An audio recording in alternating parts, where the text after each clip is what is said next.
আসসালামু আলাইকুম রহমতুল্লাহি ওবরাকাতুহু। আলহামদুলিল্লাহি রব্বিল আলামিন, আসসালাতু ওয়াসসালামু আলা রাসূলিহিল আমিন ওয়া বা'দ। কোরআনে বর্ণিত 25 জন নবীর দোয়া সমূহের মধ্য থেকে আজকের আমরা দোয়া পাঠ করব হযরতে মুসা আলাইহিস সালাতু ওয়াস সালামের বিখ্যাত সেই দোয়া, যে দোয়ার মাধ্যমে আল্লাহ তাআলা তাকে বলতে গেলে চাকরি দিয়েছিলেন, স্ত্রী দিয়েছিলেন, শ্বশুর বাড়িতে থাকার ব্যবস্থা হয়েছিল, রুটি রুজির ব্যবস্থা হয়েছিল। নবুয়তের গ্রহণের আগ মুহূর্ত পর্যন্ত প্রায় 12 বৎসর বা 10 বৎসর, 10-এর বেশি একটা জায়গাতে থাকার স্থায়িত্ব ব্যবস্থা বলা যেতে পারে। যেই দোয়ার পিছনে ছিল যেই দোয়াটি, সেই দোয়াটি, আর দোয়াটি ছিল এভাবে: আউযু বিল্লাহি মিনাশ শাইতানির রাজীম, রব্বি ইন্নী লিমা আনজালতা ইলাইয়া মিন খাইরিন ফাকির।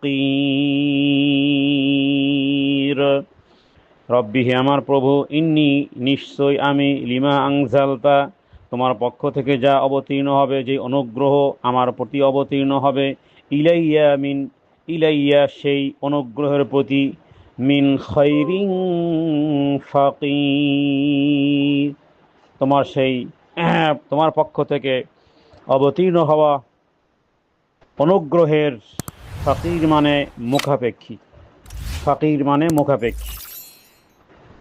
তার মানে আমি অন্বেষণকারী। এবং এই বিখ্যাত দোয়াটি তিনি একটা করুণ পরিস্থিতির মধ্যে, যখন মিশর থেকে পায়ে হেঁটে মাদায়েন শহর পর্যন্ত পৌঁছেন, পায়ের জুতোও ছিল না, পায়ের জুতোও ছিঁড়ে গিয়েছিল, পা ফেটে গিয়েছিল, ক্লান্ত পরিশ্রান্ত একটা গাছের নিচে বসে তিনি হেলান দিয়ে বসেছিলেন আর আল্লাহ তাআলার কাছে এইভাবে দোয়া করেছিলেন। মুসা আলাইহিস সালাতু ওয়াস সালাম তিনি হলেন উলুল আজম নবী, মানে যে সমস্ত নবীদের কথা আল্লাহ কোরআনুল কারীমে বারবার উল্লেখ করেছেন, একাধিকবার উল্লেখ করেছেন, সম্মানিত রাসূল, তাদের মধ্য থেকে একজন নবী হলেন হযরতে মুসা আলাইহিস সালাতু ওয়াস সালাম।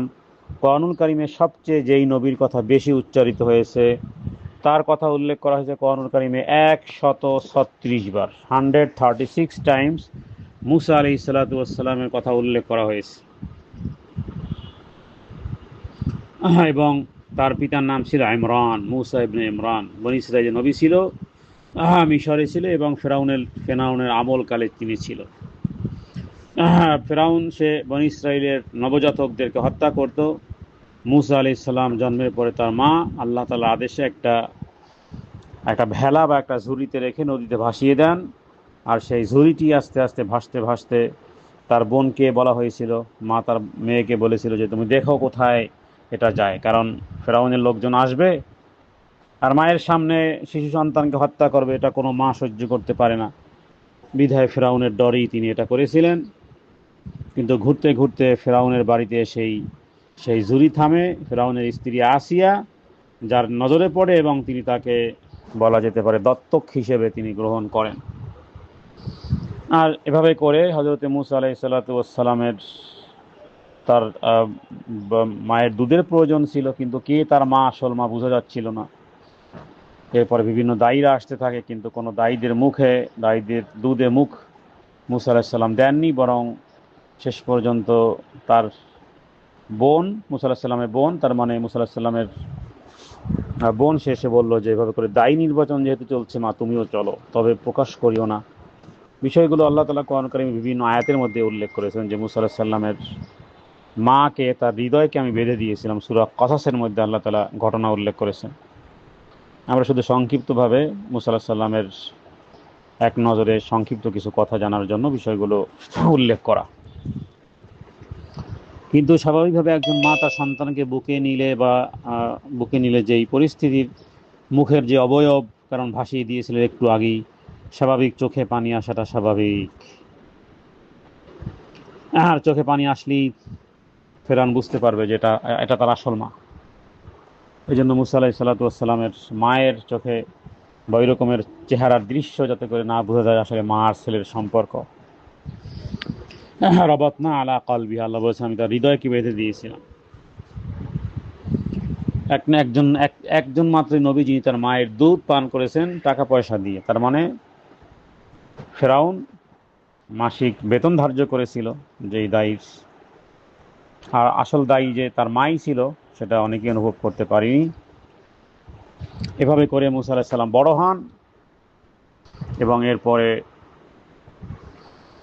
তিনি যৌবন বয়সে উপনীত হন এবং তখন তিনি যেহেতু রাজদরবারে লালিত পালিত, সেইভাবে শান শওকতের সাথে তিনি চলতে থাকেন। কিন্তু তিনি বনী ইসরাইলের নবী, বনী ইসরাইল তার বংশ, তিনি জানতেন, তার পরিচয় জানতেন। আর এরপরে তিনি পরবর্তীকালে ফিরআউনের বংশের কিপ্তি কোনো একটা লোককে তিনি একটা থাপ্পড় মেরেছিলেন, কারণ তারা উভয় ঝগড়া করতেছিল, জিয়াস্তি করতেছিল, আর সেই থাপ্পড়ে সে মারা যায়। আর এরপর থেকে তার এক কঠিন জীবন শুরু হয় এবং কেউ বলে যে ফিরআউনের লোকজন আসছে তোমাকে হত্যা করে, তখনই তিনি ওই শহর ছেড়ে পালিয়ে যান। অজা রাজুলুম মিন আকসাল মাদিনাতি রাজুলুন ইয়াসআ ক্বালা ইয়া কওমি ইত্তাবিউল মুরসালিন। তো আমরা এরপরে হযরত মূসা আলাইহিস সালাতু ওয়াস সালাম তাহলে যৌবনকাল কোথায় কেটেছে? ফিরআউনের ঘরেই কেটেছে, এবং সেখানে এক কপট মিশরীকে হত্যা করে ফেলেন অজান্তেই। এরপরে মাদিয়ানে সেখানে যান এবং শোয়েব আলাইহিস সালামের মেয়েকে তিনি বিবাহ করেন। আর ওই শোয়েব আলাইহিস সালামের ঘরেই তিনি 10 বৎসর বা তার বেশি অথবা 8 থেকে 10 বছর তিনি সেখানে কাজ করেন। আর এর পিছনে যে দোয়াটি, সে দোয়াটি আমরা আজকে পাঠ করেছি, রব্বি ইন্নী লিমা আনজালতা ইলাইয়া মিন খাইরিন ফাকির। 10 বছর কাজ করার পরে মাদিয়ান থেকে ফেরার পথে সিনে তুর, যার কথা সূরা 3-এর মধ্যে এসেছে, তিন জাইতুন অতুরি সিনিন, পাহাড়ে আগুনের দৃশ্য দেখে যান। আর এমনটা সময় ছিল, এমন আর কঠিন পরিস্থিতি, রাত ছিল, অন্ধকার। শোয়েব আলাইহিস সালাম বেশ কিছু দুম্বা বা ছাগল ইত্যাদি দিয়েছিলেন জামাইকে, যেগুলো লালন পালন করে আপনি চলবেন। একদিকে অন্ধকার রাত হয়ে গেছে, এই ছাগলগুলোর আর এই দুম্বাগুলোর আওয়াজ আর ছুটোছুটি, অন্যদিকে স্ত্রী হামেলা, এখন সন্তান প্রসবা, ঠান্ডা ছিল, এমন প্রচণ্ড ঠান্ডা, কি এক পরিস্থিতির মধ্যে ছিল। এরপরে মূসা আলাইহিস সালাম ভাবলেন যে যদি কোথাও একটা আগুনের ব্যবস্থা করা যেত, আর তিনি তখনই আগুন দেখেন তুর পাহাড়ে, আর বললেন যে আমি আগুনের ব্যবস্থা করি। আর সেখানে গিয়েই আল্লাহ তাআলার ওহী তিনি পান। তো এই জন্য এই সমস্ত ঘটনা থেকে আসলে এতটা বিশ্লেষণের দাবি রাখে যে একজন নবী তিনি কি একটা সিচুয়েশনে পড়ে গেছেন, আর সে অবস্থাতে এই কঠিন মুহূর্তের মধ্য থেকেই আবার এক আলোর সন্ধান তিনি পান।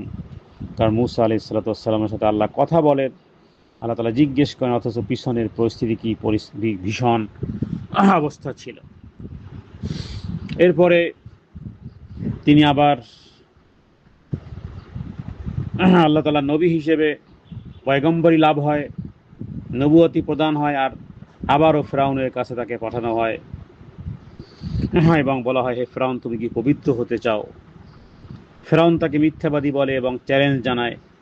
আল্লাহ তাআলা সমস্ত নবীদেরকে বিভিন্ন মুজিজা দিয়েছিলেন। হযরতে মূসা আলাইহিস সালাতু ওয়াস সালামকে আল্লাহ তাআলা লাঠি এবং হাতের মুজিজা দেখান। ফিরআউন দীর্ঘ সময় মূসা আলাইহিস সালামের বিরোধিতা করে, শেষে মূসা আলাইহিস সালাম বনী ইসরাইলকে নিয়ে একসময় রাতের অন্ধকারে বের হন। লোহিত সাগর, যেটাকে আমরা রেড সি বলি, সেগুলো ভেঙে মানে সে পথ হয়ে মূসা আলাইহিস সালাতু ওয়াস সালাম, যেটাকে নীল নদও বলা হয়, তার জাতি পার হয়ে যায়। ফেরাউন সাগরে ডুবে যায় কোরআনুল কারীমের বিভিন্ন জায়গাতে, কারণ 136 টাইমস যেহেতু মূসা আলাইহিস সালামের কথা এসেছে, তার মানে 136 বার বলা যেতে পারে এই প্রসঙ্গগুলো এসেছে। মূসা আলাইহিস সালামের কাছ থেকে মূসা আলাইহিস সালাম আল্লাহ তাআলার কাছ থেকে তাওরাত কিতাব নাজিল করেন এবং তুর পাহাড়ে 40 দিন তিনি সেখানে বলতে পারেন ইতিকাফ করেছিলেন। আর এইদিকে বনী ইসরাইল গোমরা হয়ে যায় সামিরির চক্রান্তের কারণে, যার কথা সূরা তাহার মধ্যে উল্লেখ করা আছে। তো মূসা আলাইহিস সালাতু ওয়াস সালাম আল্লাহ তাআলার সাথে সরাসরি কথা বলতেন।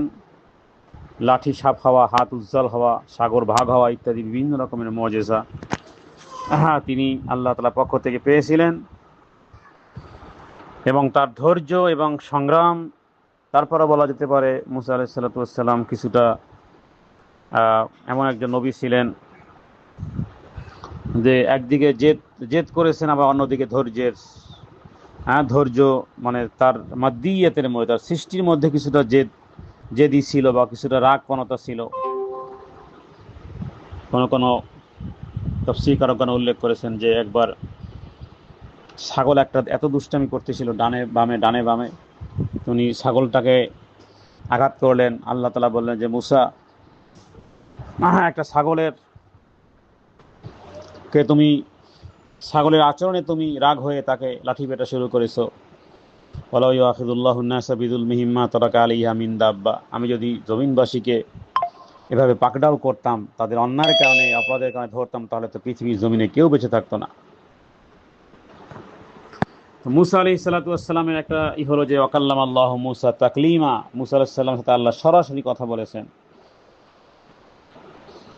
তার বিখ্যাত দোয়ার মধ্যে যে দোয়াটি আমরা আজকে নিয়েছি, রব্বি ইন্নী লিমা আনজালতা ইলাইয়া মিন খায়রিন ফাকিহ, এটি সূরা কাসাসের 28 নম্বর পারার 24 নম্বর আয়াত, 28 নম্বর সূরার 24 নম্বর আয়াত।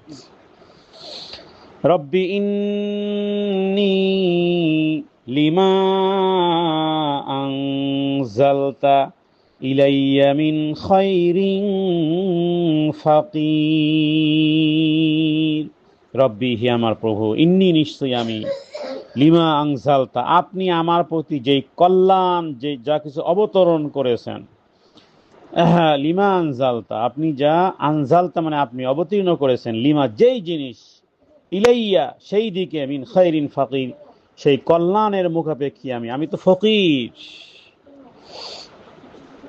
তাহলে ক্ষুধার্ত ছিলেন, একাকী ছিলেন, নিরাশ্রয় ছিলেন, নিরাপত্তাবিহীন ছিলেন। এমত অবস্থায় গাছের নিচে বসে এইভাবে করে ক্লান্ত, পরিশ্রান্ত, ক্ষুধার্ত, উস্কো খুস্কো চুল, দীর্ঘ সফর করেছেন, কেউ নেই পরিচিত এই শহরে। আল্লাহ তাআলাকে ডাক দিলেন। একটি কূপের পাশে কিছু লোক পশু দেখতে পান, দুইজন নারীকে দেখেন আলাদা দাঁড়িয়ে আছে। ভিড়ের কারণে তারা পানি তুলতে পারতেছিল না। মুসা আলাইহিস সালাম নিজে গিয়ে তাদের জন্য পানি তুলে দেন। এরপরে সেই আবার গাছের ছায়ায় গিয়ে বসেন এবং এই দোয়াটি করতে থাকেন। তো আল্লাহ তাআলার প্রতি তার পূর্ণ নির্ভরতা। মুসা আলাইহিস সালাম কারো কাছে চাননি, বরং আল্লাহ তাআলার কাছে সরাসরি নিজের দারিদ্রতা এবং অভাবগুলো তিনি তুলে ধরেছেন, রবের কাছেই বলেছেন। এখানে ফকির শব্দ শুধু দারিদ্র্যের অর্থে নয়, বরং চূড়ান্তভাবে মুখাপেক্ষিতা বুঝায়। আল্লাহ ছাড়া তার কোনো সম্বল নেই, এটাকে বলা হয় উবুদিয়াহ। আমরা হলাম আব্দ, আব্দের কাজ হলো আবদিয়াহ, মালিকের কাছেই চাওয়া। তো তিনি শুধু দোয়াই করেননি, বরং তিনি মানুষকে সাহায্য করেছেন, দোয়া করেছেন। এটা একটা মূল বিষয়। শুধু দোয়া তো আমরা করব, দোয়ার সাথে আমরা কাজও করব, চেষ্টা করব। শুধু দোয়াই নয়, দোয়ার সাথে আমরা অন্যান্য বিষয়গুলোও করব। যেমন নাকি মুসা আলাইহিস সালাম তিনি দুই নারীকে সাহায্য করেছেন, তাদের পানি উঠিয়ে তাদের বকরিগুলোকে পানি পান করিয়ে দিয়েছেন। এজন্য হালাল কোনো উসিলা তালাশ করা। দোয়ার একটা বিষয় হলো যে তাওয়াক্কুলের অর্থ হলো যে তাওয়াক্কুল করা মানে কি, আল্লাহ তাআলার উপরে ভরসা রাখার সাথে সাথে কোনো কার্যক্রমও করা, চেষ্টা করা। চেষ্টা দোয়া, এটাকে কোরআন কারীম ভাষায় বলা হয়েছে ইয়া আইয়ুহাল্লাযীনা আমানু ইসতাঈনু বিস-সাবরি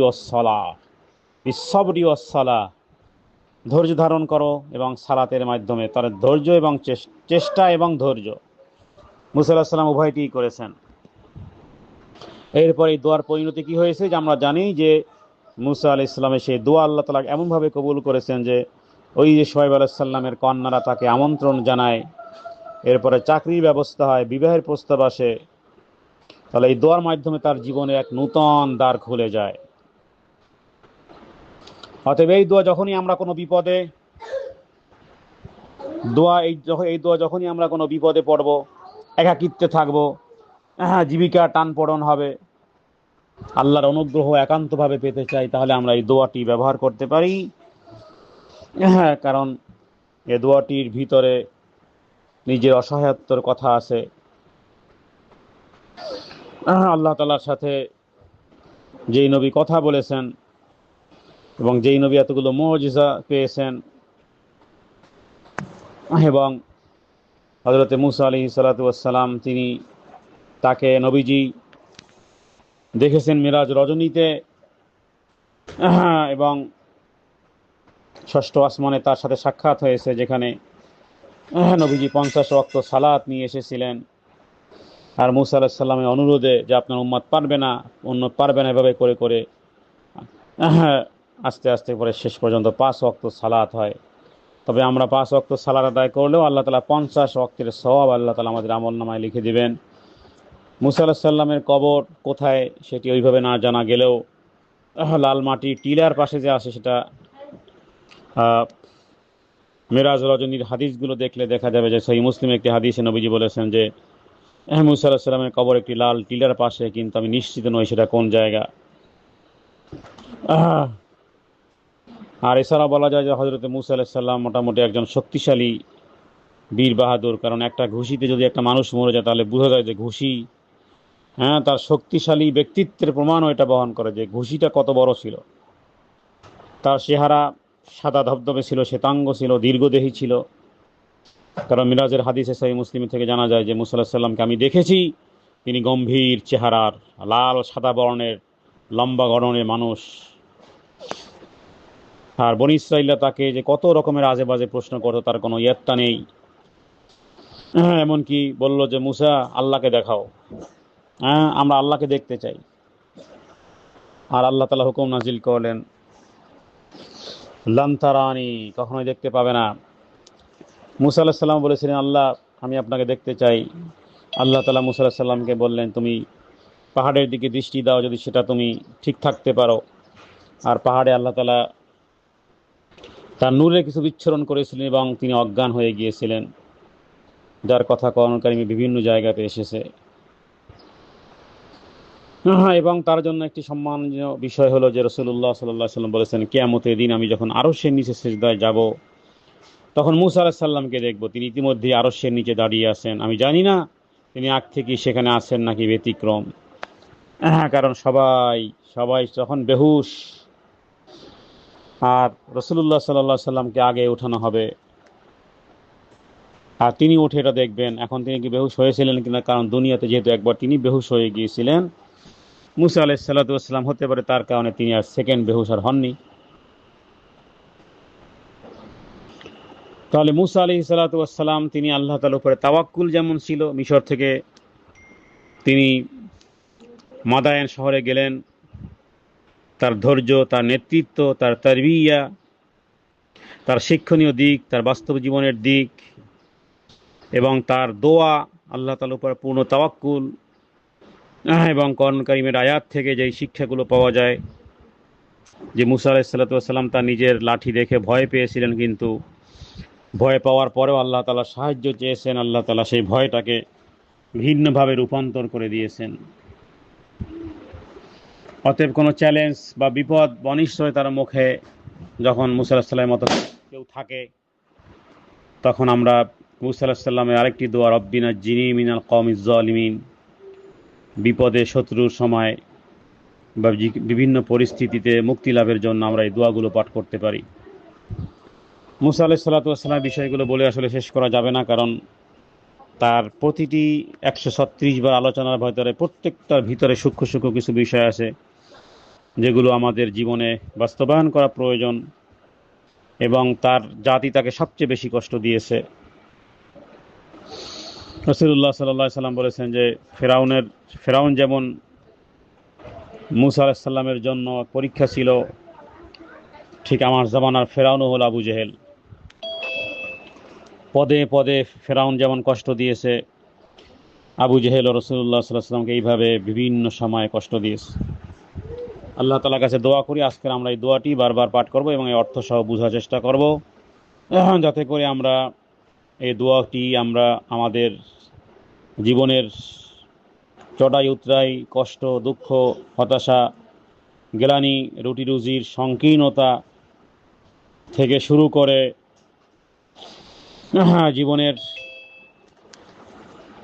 জীবনের যাবতীয় সমস্যার সমাধানে যেন আমরা আল্লাহ তাদের উপরে পূর্ণ তাওয়াক্কুলের মাধ্যমে এই দোয়াটি আমরা পাঠ করতে পারি। সূরা কসাসের 24 নম্বর আয়াত। আউযু বিল্লাহি মিনাশ শাইতানির রাজীম। রব্বি ইন্নী লিমা আনজালতা ইলাইয়া মিন খায়রিন ফাকির। হে আমার প্রভু, আপনি আমার প্রতি যে কল্যাণ অবতীর্ণ করবেন, আমি সেই কল্যাণেরই মুখাপেক্ষী বা আমি ফকির। হাদা মিন্নি আল ইলমু ইনদাল্লাহ, আল্লাহু আ'লামু বিস-সাওয়াব। সাল্লাল্লাহু আলা সাইয়্যিদিনা মুহাম্মাদিন নবিয়্যিল উম্মি ওয়া আলিহি ওয়া সাল্লাম। আসসালামু আলাইকুম ওয়া রাহমাতুল্লাহি ওয়া বারাকাতুহু।